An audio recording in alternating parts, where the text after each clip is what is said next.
Ah, mujaya. Ngade baba. Iri right. You right akwanitika? Hand right.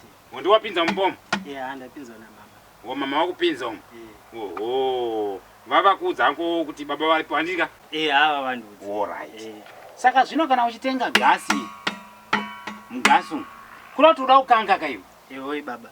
Pana haukangi shamwari. Mumba umu ndoisa mutemo yangu yandoda inini. Unoziva? Ndini mudzi wemumba umu. Handiti? Saka kana wakanga kura kuti watenga pani. Handitika? Kura kuti uda kutoti mai vangu vawe kunhuwidziro. Uda kunhuwidzira madhamu yangu handitika?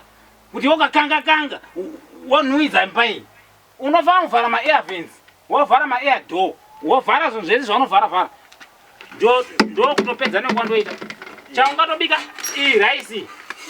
Kuri kuti uri kuenda kubasa kai? Kubasa ndikuenda. Uri kuenda kubasa kuti ubike raisi handiti? Pano raisi haubike kungoti chero wangu kubika raisi. Raisi panapa inobikwa ndatokudza ma-off juice.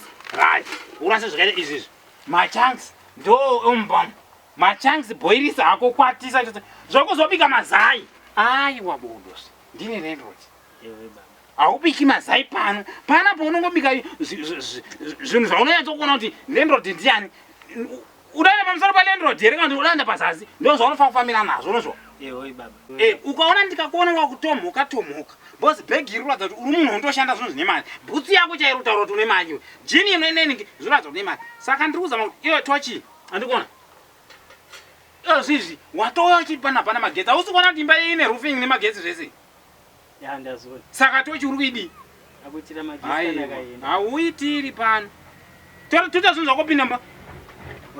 Mari yangu mwedzi uchipera zvokupa mai mari. Mari inopiwa ini. Kwete kupiwa zvokupa mai mari mai panapa. Mai havapiwi mari. Mari inopiwa inopiwa ini. Ndini muridzi wepano. Toita zvinhu zvakupinze mubamo. Gasi iri handidi kuhwa kuti kwai gasi raperera richibika zvonaka. Pinza ngwendere dzako mubamo. Pamba pano ndo pangu. Uri kurandiwa kuti uraidho rangu 1K. Sorry baba. Handitodi zvokuvhikidzwa dho.